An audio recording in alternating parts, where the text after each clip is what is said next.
Hey, AugMentors. I'm Julie. And I'm Jimmy. And we know that great leaders have great mentors. And today we are joined by Amardeep Parmar, co-founder of the Bay HQ and host of the Entrepreneur's Handbook. On this episode, we will learn how to connect better with others by remembering it's not worth your time to try to impress people who do not share your values. We will grow to our potential by avoiding the scarcity mindset. This entire episode has a theme of evolution, the AugMentors principle of how relationships change, the AugMentors principle of how relationships change, and sometimes that change means just less. Here we go.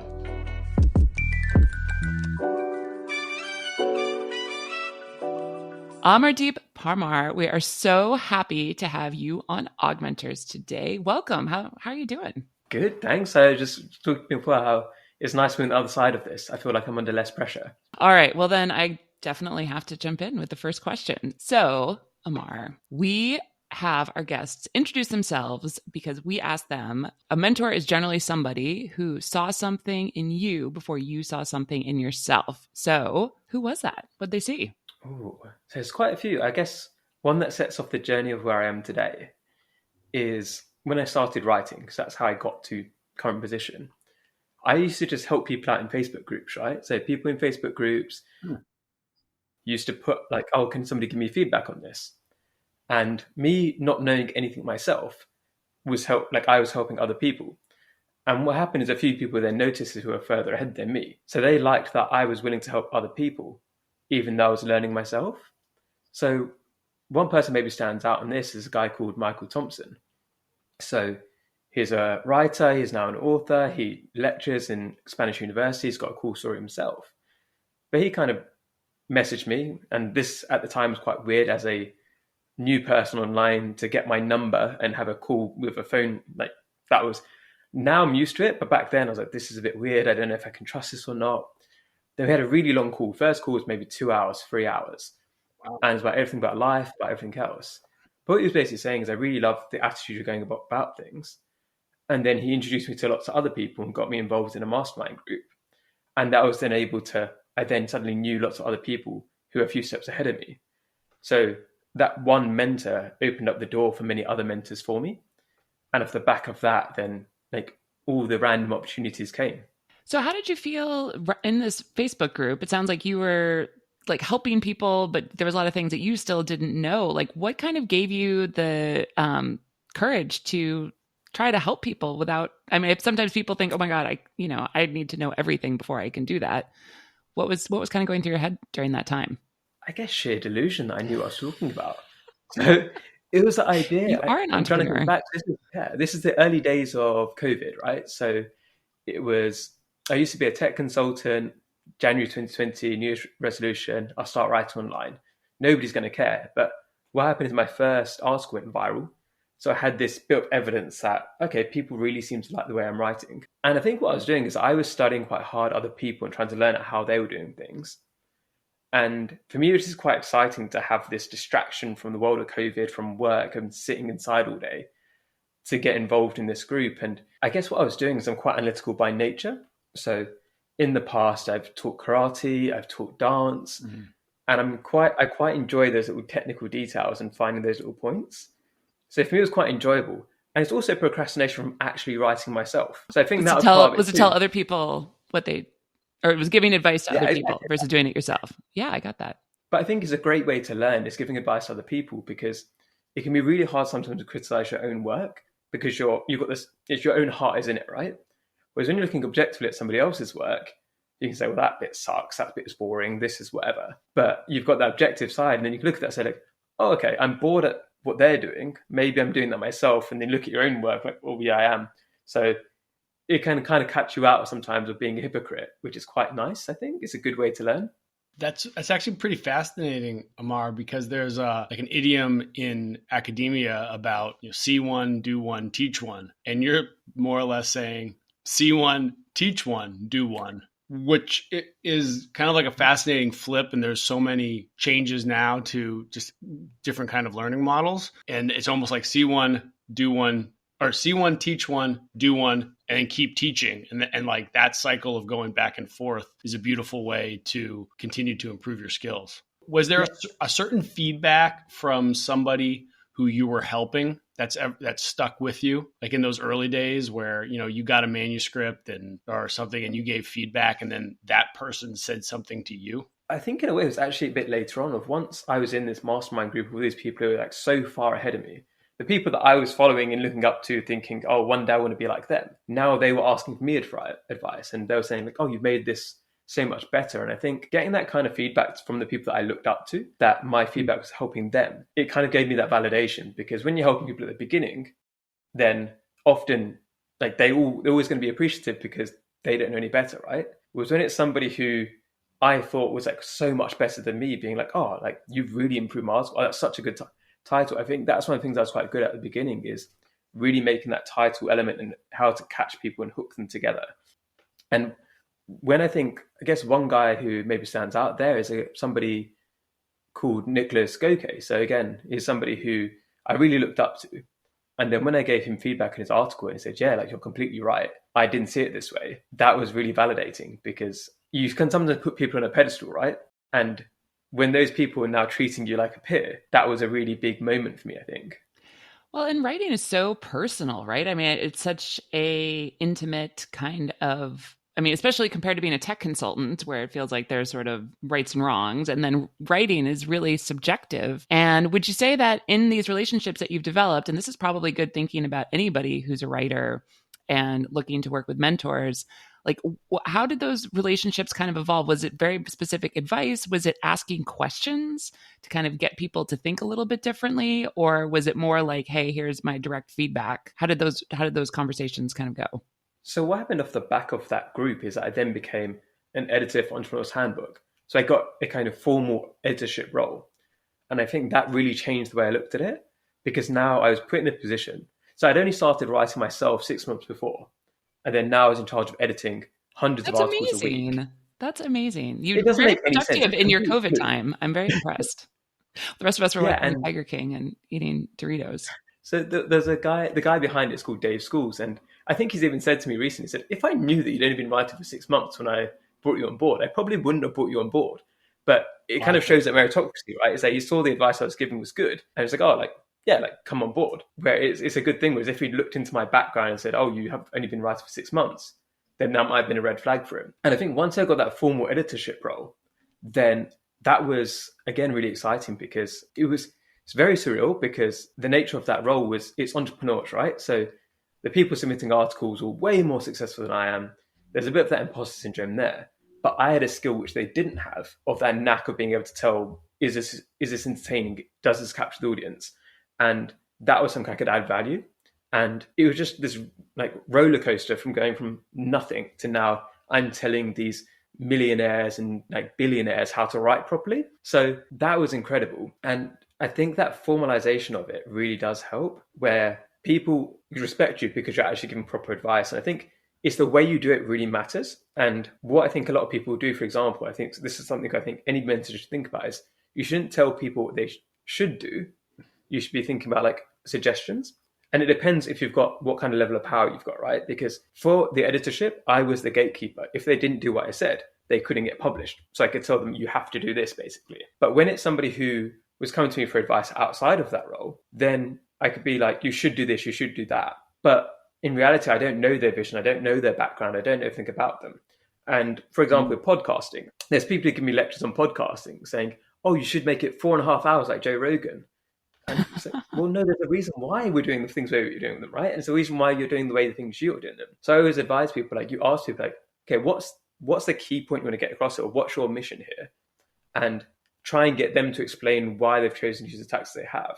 Because it might be the case that they have done things the way you wouldn't have done it, but it makes sense for what they're trying to do. And a lot of people maybe project their own goals onto the people that they're trying to help. Well, and I think you bring up a good point, the difference between being a boss and being a manager and being a mentor. So I think, obviously when you're the editor and they're submitting theirs, you're not really in a mentoring role. You're much more in a manager, like you said, kind of a gatekeeper role. But I like what you're saying about the ways that you're able to kind of ask those questions to help people outside of that formal network.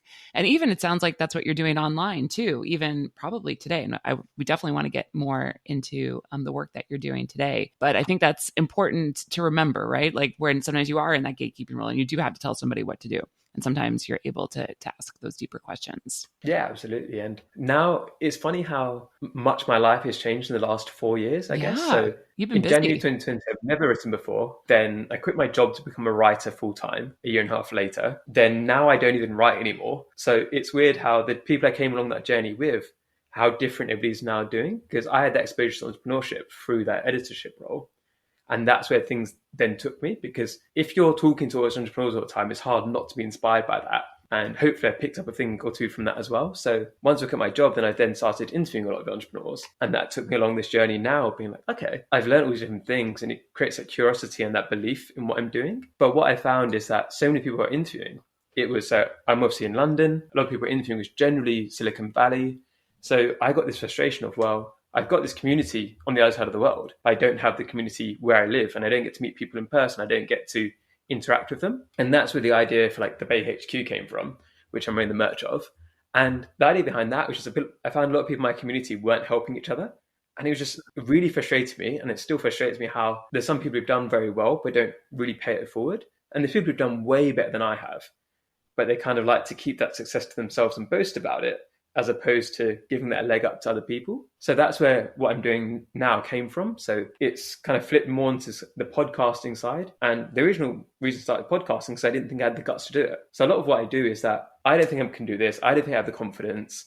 I was a shy kid. I used to mumble and talk like this. And it's giving myself those challenges that then opens up all these doors later on in life. I love it. Tell me a little bit about how the words scarcity and abundance come, or like what those words mean to you around community. It's topics and themes that Julie and I talk about a lot on our Guests with AugMentors, and it seemed like you just touched on it in a way, and this will lead into my next question. But it's interesting that you want to build a community, and I'm curious how you see people changing when listening to your podcast. So I think one of the big things I have now, and I think about it quite a lot, is that abundance mindset of, before I think I used to be like, if this doesn't work out, then that's it. Or I used to take rejection really badly. And I also used to try to impress people that I shouldn't be trying to impress, where their values didn't align with mine. And it came from that scarcity mindset of, oh, if I don't get this opportunity, then I'm not valuable, or I don't have self-worth. Whereas now it's a case of, if you don't want to talk to me, that's fine. There's plenty of other fish in the sea. And I've been able to build that now because my eyes have been opened. Before, I didn't know about all these people who are doing well. I didn't know about all these different paths people could take. So because my view set was so narrow of the world, I thought I had to take everything that came. Whereas now I can look a lot wider and say, well, if this person doesn't align with my values, then there's 100 other people I can message to, 100 other people can get involved. And I think that gives me such more confidence the way I interact with everybody, because they can interact with a perspective of, if I don't feel like you're really aligning with what I'm trying to do, or you're not aligning with the message I want to put out in the world, that's fine. Like, I'll skip you, and that's absolutely okay. Whereas before, I tried to keep every single person happy, and you just can't do that. And I think one of the big things I'm trying to put through the podcasting, the stuff I do, is just the idea that there are so many people out there who can help you, whereas people often obsess over one person or one person on a pedestal, if that's the person they want to be. It's actually, there's like 100 other people just like them. So don't put so much pressure on this one relationship. Don't tell Julie I'm not a snowflake, though. Please. Amar, let me then take you back a little bit, because when going through your Medium, I was drawn to articles that you were writing in like the late Q1, early Q2 of 2022. You seem to kind of go on this like finding meaning, and like, what do you get up and want to think about, and what do you want to go to bed. You just mentioned about, if values don't align, kind of like, why put the round peg in the square hole? Why give yourself pressure and negative self-talk if there's no value alignment? How does like setting your values layer into finding happiness and collecting reasons for being? How do you connect the two? It's really interesting, because I question myself on quite a lot at the moment too, because in terms of my backstory is that, so my dad passed away last summer, and that flipped a lot of the ways I think about different things, because I think so much before I was led by curiosity. That looks cool, let me do that, let me do this.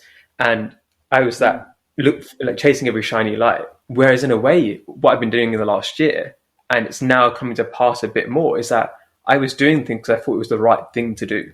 I was being driven by that mission.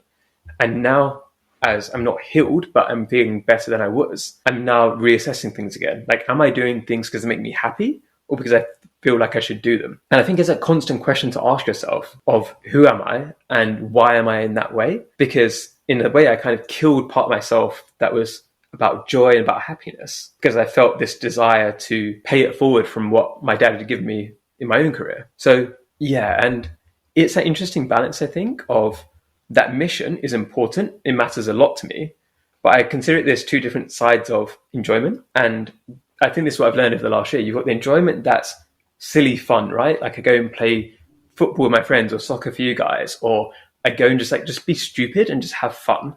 There's that side of fun. And then there's intellectual fun, right? Of what we're doing today. Like this is enjoyable, but it's not the same as me just going and like messing about with my mates, right? It's like a water slide. Level of, yeah, exactly. Yeah. And I think you need to have both. And I think a lot of people, they really focus on like, oh, I get so much fulfillment from my work and so much fulfillment from what I'm doing. But at the same time, that makes you quite myopic and one-sided. So it's important, I think, to just have like, if you go back to that article that I wrote 2 years ago, and I probably should listen to myself, and it comes from the Japanese concept of Ikigai, is that you should have multiple reasons to live. It shouldn't just be one thing. And I guess I'll correct this as well, because many people have this impression who heard about Ikigai before.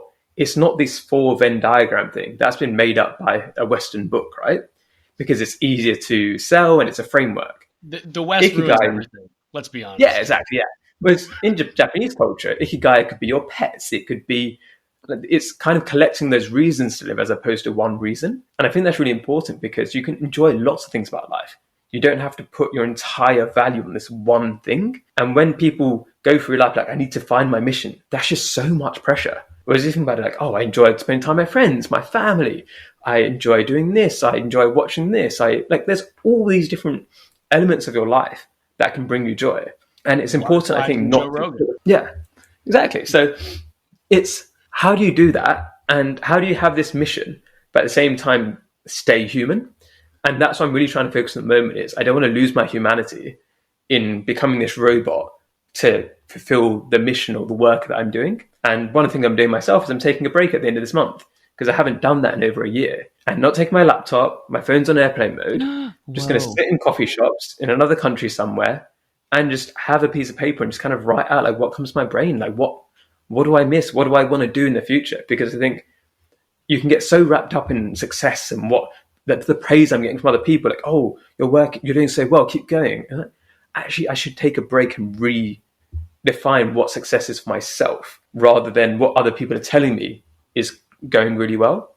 And anybody who's been online knows that it's so easy to fall into that trap of everybody's like, oh, you're doing great, keep going. But it's like, well, am I doing that to feel what they think I should do or what I think I should do? I'm almost done with my thread here, Amar. Cool. You're putting up with me very kindly. So when you've kind of gone through, thinking about abundance over scarcity, what your values are, how you take those values and apply them to, finding happiness, like really like tapping into joy, regardless of what it is. When a mentee comes to you or you're helping somebody write and they're talking about how they're feeling, do you have any prompts or questions or just even statements that are like, hey, here's a way to quickly kind of tap into what makes you feel good or what are things that you do value? Like, do you have a way to help others see some clarity that you've been working on so much? I think a lot of the time it's one of the things I think I work on quite a lot actually is I try to not overly structure things too much because I find what I can do is like a big part, I think the reason I am where I am is because I talk to people about things that other people don't talk to them about. And I can make that friendship. And it's one of the things I do, which is really good for what I'm doing, but it also means I have 1,000 notifications every day, which is a bad thing. My problem is I find it interesting, right? So I love talking to people. I love hearing people's stories, but then I try to turn everybody into a friend, but then I can't handle, I've gotten way past the Dunbar's number of 150 people, right? So that's a really big challenge, I think, for me. And I think one of the things I always ask people is like, what's your story as opposed to what do you do? And I think that's something I really focus on because you go to networking events and people are like, oh, what do you do? And it's like, oh, I do this. And it's like, oh, yeah. But when you tell people what's their story, you get a bit more of that meaning of behind what they're doing and why they're doing it. So I always ask people that because it's a bit more open, people take in different directions. So that's one of the things I focus on. What's the story? And then it's kind of really nailing down, like, what's the why, like the why behind the why, because people are like, oh, I'm doing this because of this. Like, okay, cool. But like, why does that matter to you? So for example, me, I'm running the Bay HQ, and the tagline is inspire, connect and scale the next generation of British Asians. Why am I doing that? Partly it's because my dad, what he did in his life, and I'm trying to pay it forward. So that's a real reason why I'm doing it. Is there's this big thing in the sky of like, I want to make a difference. Yes. Why do you want to make a difference? And to me, it's behind, like, when my dad passed away, then some of his clients wrote letters, like handwritten letters to us. Who does that in this generation, right? Saying like, because of your dad, then I could feed my kids. Because of your dad, then I like had a roof on my head. I would then lose it, but your dad saved that, right?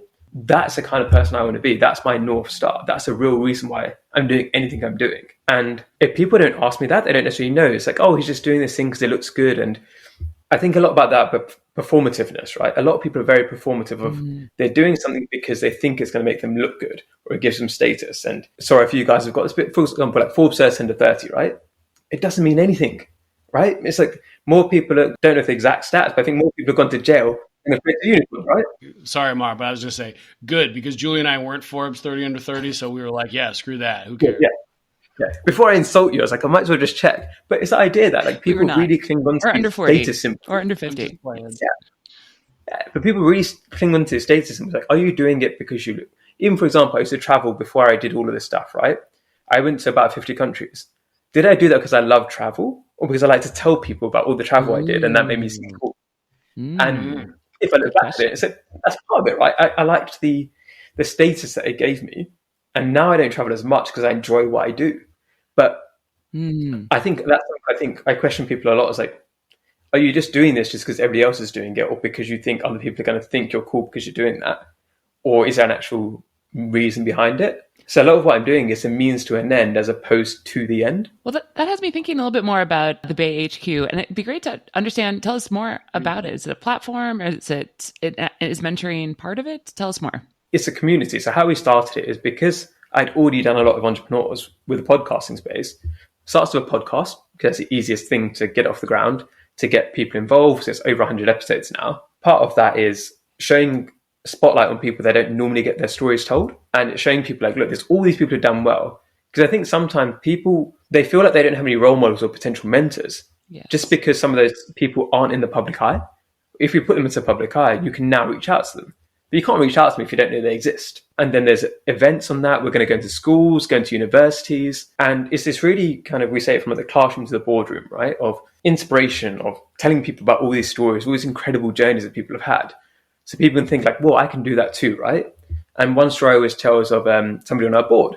Her name's Dimple Patel. She grew up in a council estate, which is like projects for you guys. So like some of the people who have come from absolutely nothing and they're now running companies worth hundreds of millions, and you would never expect it. And one of the other things I really like to spotlight too is some of the female entrepreneurs, right? Because a lot of the time they don't get the coverage, they're not really heard about, but there's so many of them doing really well. And if you see that, one, it's about inspiring the women to be able to believe they can do it. But another big part, I think, really, is showing investors, showing other men that, look, all these women have done these incredible things, and it starts to change that bias in their own heads. If men keep seeing women who are doing incredible things, any unconscious bias they have starts to like be attacked.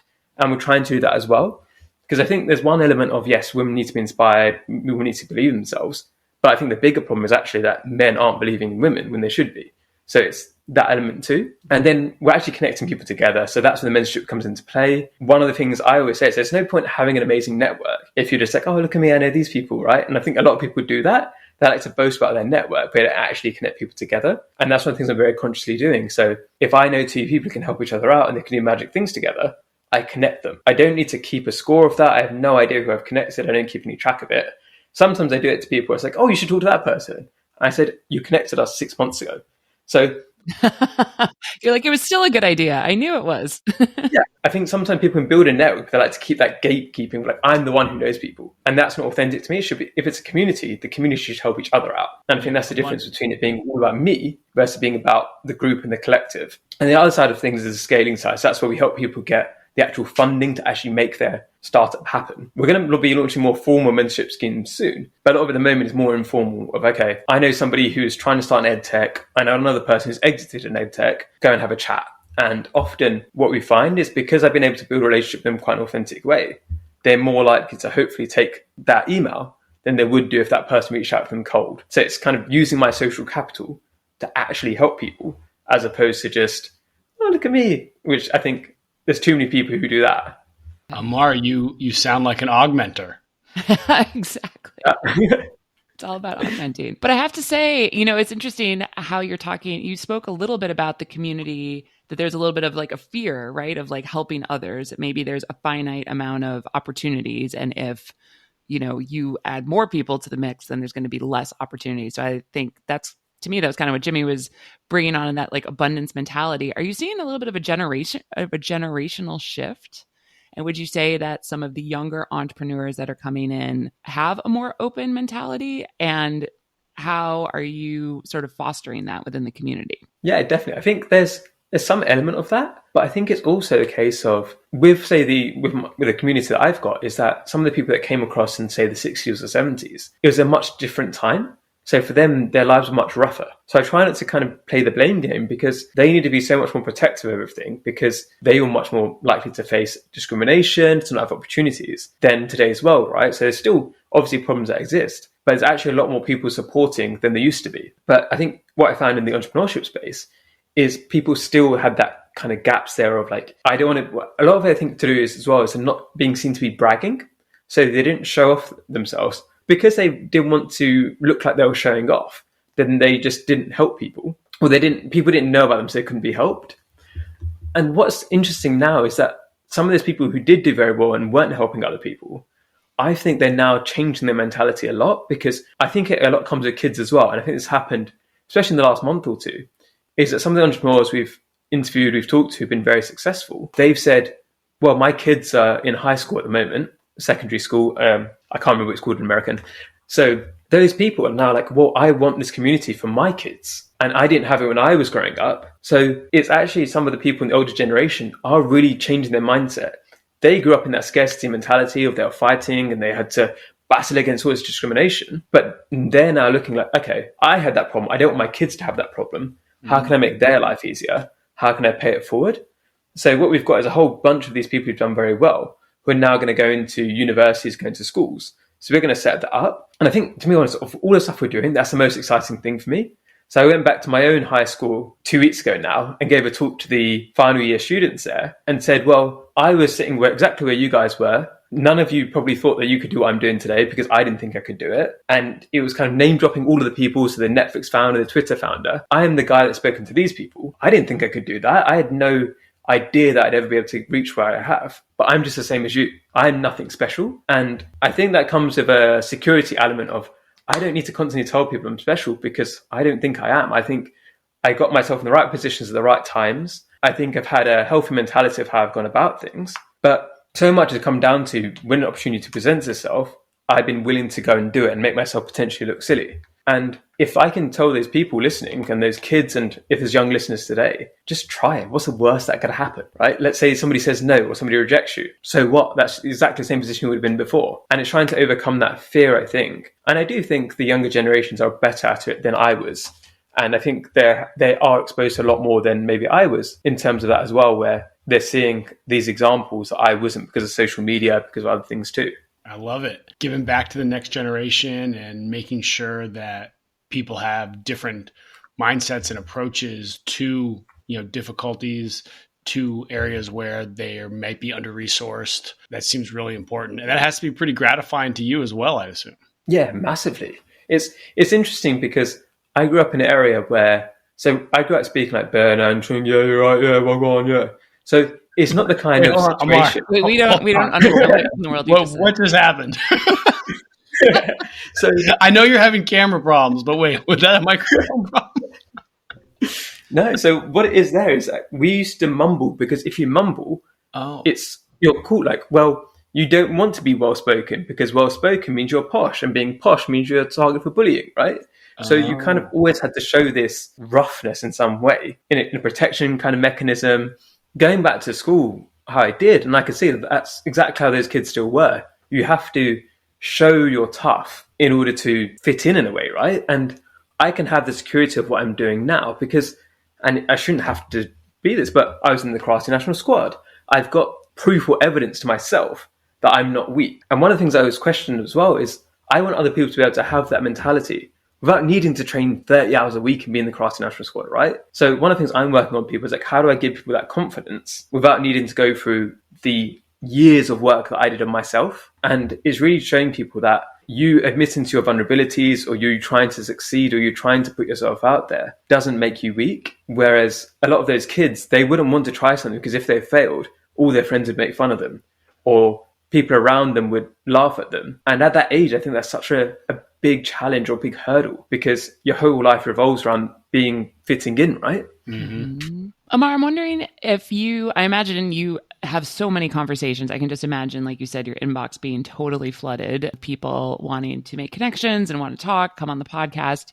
Do you have any go-to resources that you share with burgeoning entrepreneurs that you think would be good for our audience to hear more about? I think a huge part is there is so much free information out there. So I always advise people, because sometimes people want to buy something right at the beginning and they think it's going to do really well. But sometimes it's a case of do some of the research yourself. And like we've all got access to Google and everything like that. And just get different opinions, I think is really important. So what I use today, what I listen to a lot is say My First Million, which is part of the HubSpot network.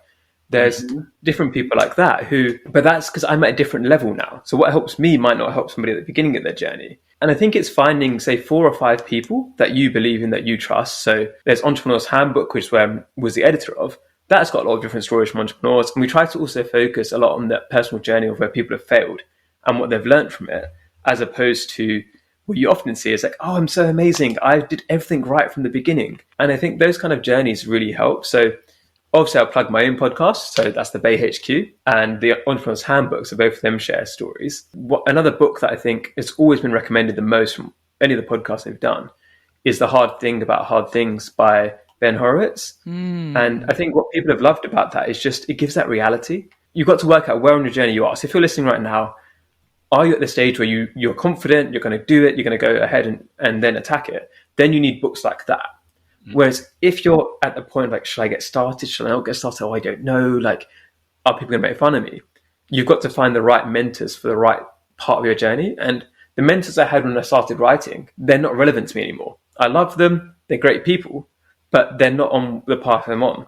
So it's adapting to that as well. And sometimes I think one of the challenges that some people might face who are listening is they've got a mentor who they've outgrown in some ways or they've gone in a different direction. And it's treating those people like people and just saying, like, look, actually, like, you really helped me in this part here and I'm going to be forever grateful. But now I'm going to go in this direction and I'm going to seek advice elsewhere. And you can keep that more friendship relationship. And I think that's quite a hard transition for people where they sometimes don't know when to stop listening to a mentor as they've gained experience. And I think that's a really difficult thing to do. And I think I've found in the past as well, where I no longer wanted to do what my mentor wanted me to do because I wanted to grow in a different direction. And you've got to be okay with just letting that go a bit. Yeah. And Amar, doesn't that kind of then dovetail into what you said earlier about it can't just be a purpose? You need to have multiple facets of happiness and joy. And so if you find a mentor, it can't just be because I want this one thing. There's hopefully things like you said, like getting the mentor to talk about stuff that the mentor doesn't usually talk about with others. And you find joy in those, intricacies and details. And if you do that, then you can evolve your relationship much easier than if you only showed up for advice all the time. Yeah. I think it's also with the mentors itself, I think there's something which I've come to terms with too, is that it's learning when to let go and knowing when, like, actually, I'm not the right person to give this person advice. And a huge amount of what I'm doing today is connecting people with the right person for their journey rather than acting like I know everything. And I think sometimes, especially if somebody doesn't have a kind of a public profile like we do, for example, and somebody reaches out to them, they want some help, you can be really flattered. But you've also got to realize that actually, I don't know what I'm talking about here. I don't know what I'm doing. My friend or somebody else I know could really help this person. And it's being okay with, it's kind of shedding your ego a bit there, right? Of actually understanding I'm not the best person to help this person on their journey. There's another mentor they could have which would really help them. And I think it's that collective mindset of, as mentee-mentor relationship, it's understanding it doesn't need to be one-to-one all the time. It can be actually a huge part of it is finding, okay, my mentee wants to go into this thing. oh, I know somebody in that field, I can connect them there. They can have a mentor for that area too. So that's some kind of also think about too, is if you want to go into something that's different to what your mentor has specialism in, ask them if they know anybody who could help in that part of the journey. And if they get offended by that, if you wanted to have somebody else help out, then they're probably not the right person to help you. Here. That's a great point. Amar, if I could, I'd love to play a very brief rapid fire word association game with you where I'm going to say a word and I'd love to hear just whatever comes back. And don't worry, I'm not going to say, when I tell you ferocious burning purpose, what comes to mind? That won't be it. It's going to be if I say the word mentor, what pops into your mind? Gratefulness. How about mentee? Responsibility. Yes. How about sponsor? Difficult. Trying to get sponsors at the moment. I love it. And lastly, the word coach. Listening.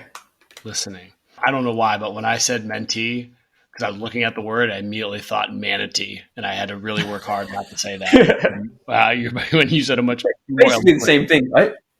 I mean, I get really jazzed up about manatees. This is a topic for another day. I saw them in person for the first time live, like right before the pandemic, but another thing.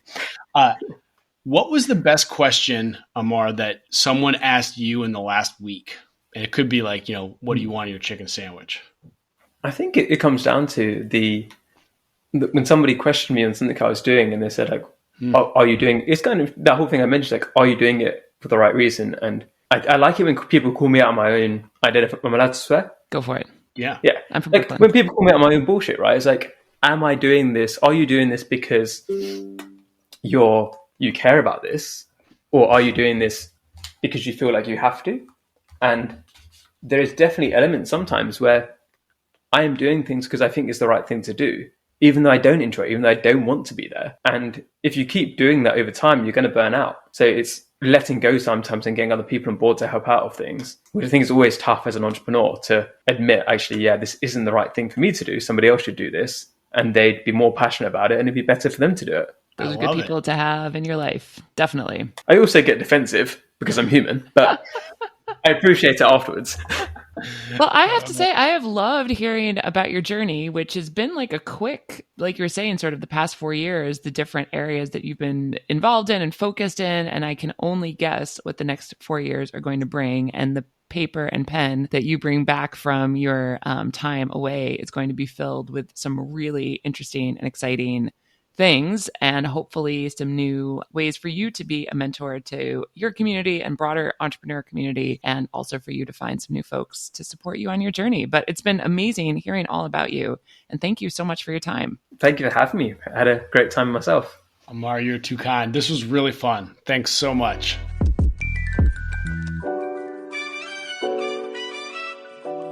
Jimmy, I want to go on a trip to the UK now, don't you?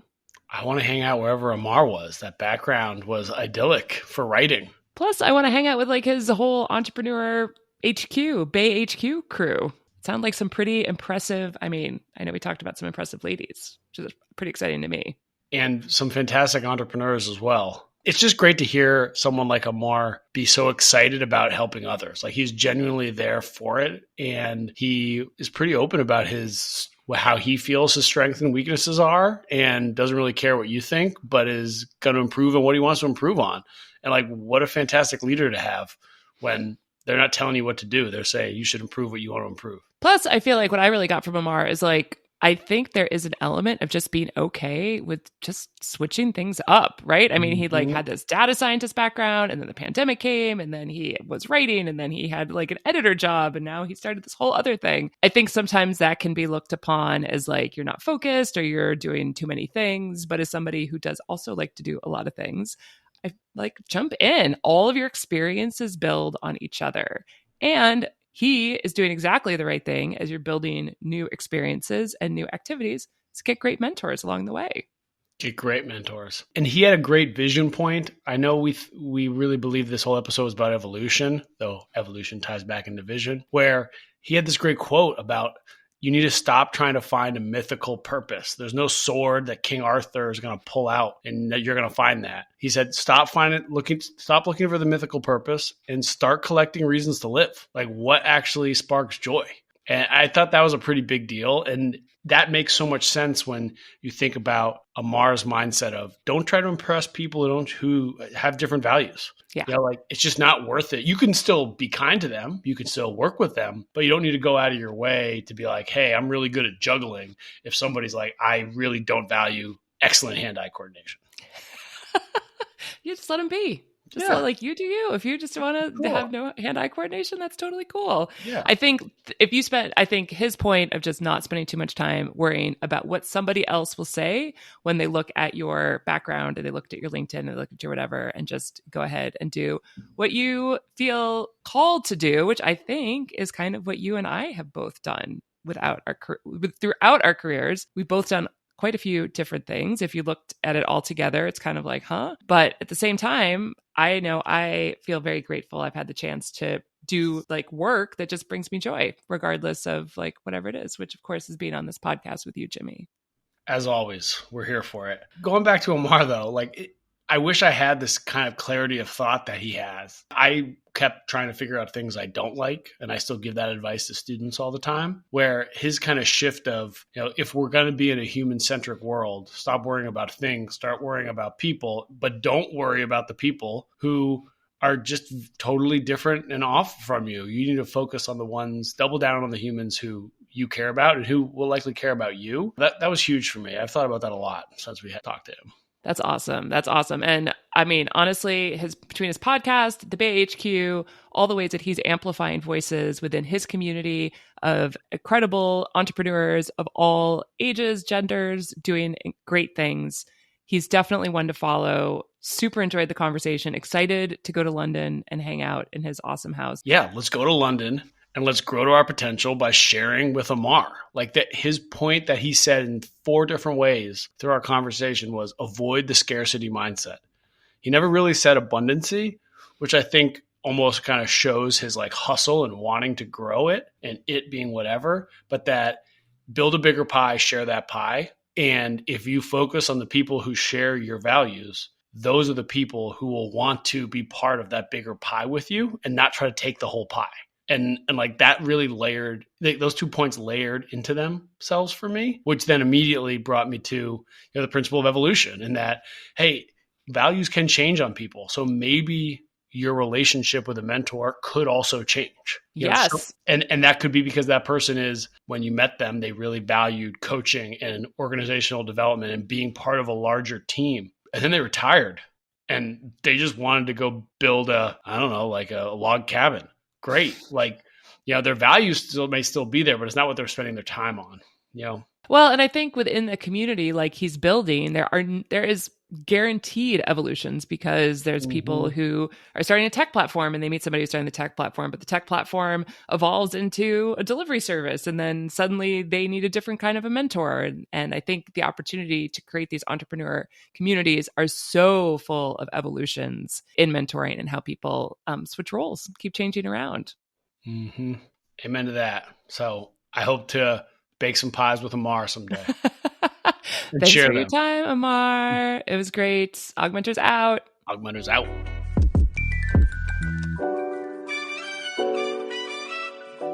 Wow, you've made it this far, and we thank you. Hopefully you enjoyed our episode and discovered new ways to bring more authentic connection into your mentoring relationships. Want to tell them more, Jimmy? Be an augmenter with us. Visit our website for the best interactive mentoring content at augmentors.us. Share our podcast with someone you care about. Like and subscribe. And yes, really, you following our show and writing a review, it's a big deal. Your actions provide us with the resources to continue our undefeated, unencumbered, prize-winning productions. We welcome questions and suggestions via email hi@augmentors.us or on social with our handle @AugmentorsHQ. We are most active and available on LinkedIn and YouTube. Shout out and earnest thank you to our intrepid producer, Erlen Cato. We appreciate you. AugMentors out. See ya.